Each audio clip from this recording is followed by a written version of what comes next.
I wasn't sure where else to post these stories, so I figured I'd share them here.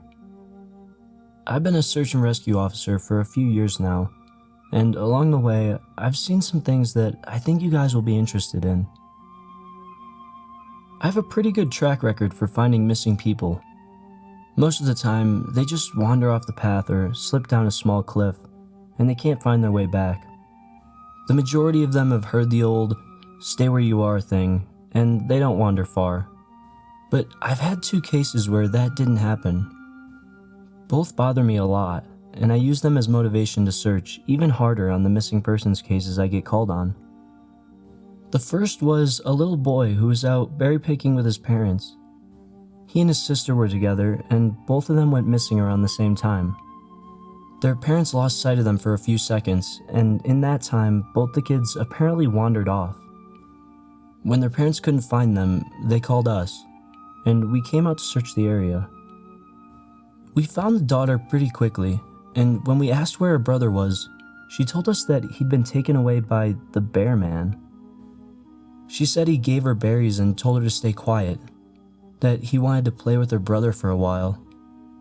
The last she saw of her brother, he was riding on the shoulders of the bear man and seemed calm. Of course, our first thought was abduction, but we never found a trace of another human being in that area. The little girl was also insistent that he wasn't a normal man, but that he was tall and covered in hair, like a bear, and that he had a weird face. We searched that area for weeks. It was one of the longest calls I've ever been on, but we never found a single trace of that kid.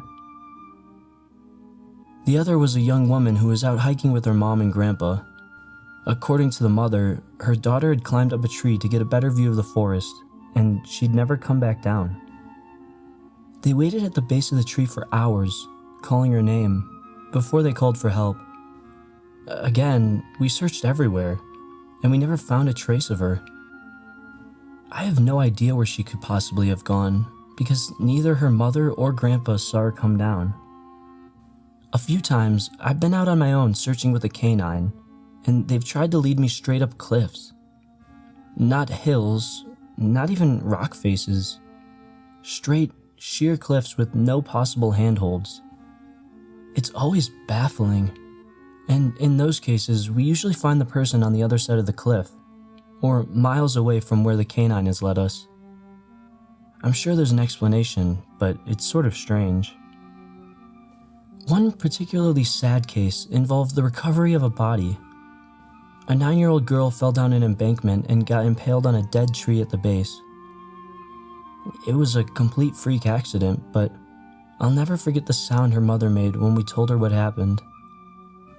She saw the body bag being loaded into the ambulance, and she let out the most haunting, heartbroken wail I've ever heard. It was like her whole life was crashing down around her, and a part of her had died with her daughter. I heard from another search and rescue officer that she killed herself a few weeks after it happened. She couldn't live with the loss of her daughter.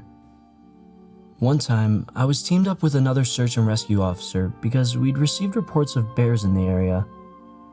We were looking for a guy who hadn't come home from a climbing trip when he was supposed to, and we ended up having to do some serious climbing to get where we figured he'd be.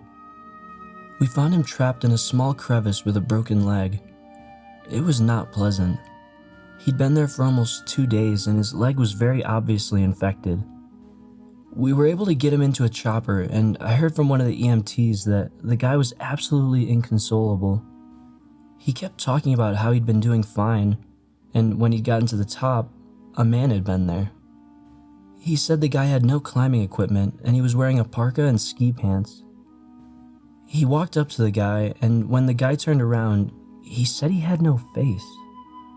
It was just blank. He freaked out and ended up trying to get off the mountain too fast, which is why he'd fallen. He said he could hear the guy all night, climbing down the mountain and letting out these horrible, muffled screams.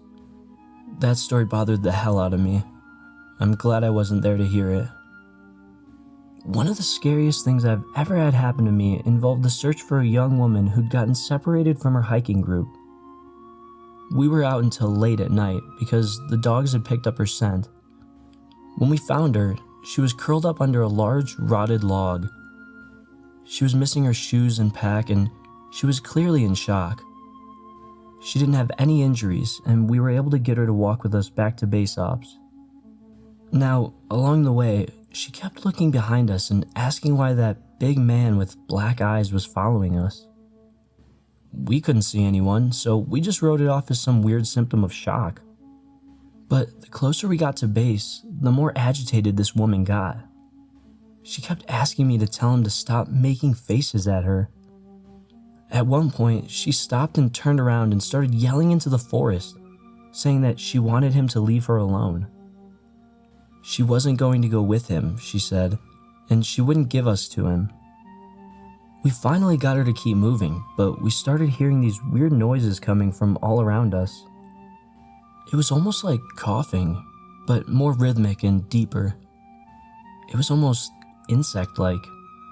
I don't really know how else to describe it.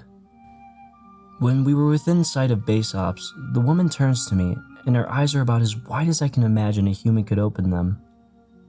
She touches my shoulder and says, "He says to tell you to speed up. He doesn't like looking at the scar on your neck." I have a very small scar on the base of my neck, but it's mostly hidden under my collar, and I have no idea how this woman saw it. Right after she says it, I hear that weird coughing right in my ear, and I just about jumped out of my skin. I hustled her to ops, trying not to show how freaked out I was, but I have to say, I was really happy when we left the area that night. This is the last one I'll tell, and it's probably the weirdest story I have. Now, I don't know if this is true in every search and rescue unit, but in mine, it's sort of an unspoken, regular thing we run into. You could try asking about it with other search and rescue officers, but even if they know what you're talking about, they probably won't say anything about it. We've been told not to talk about it by our superiors, and at this point, we've all gotten so used to it that it doesn't even seem weird anymore.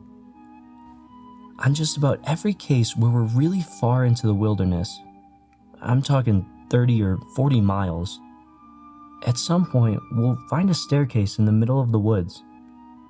It's almost like if you took the stairs in your house, cut them out, and put them in the forest.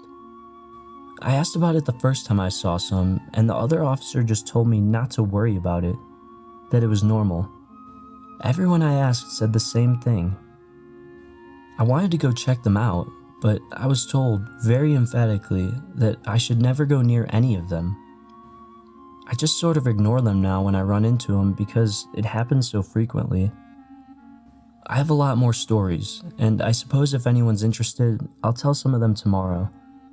If anyone has any theories about the stairs, or if you've seen them too, let me know.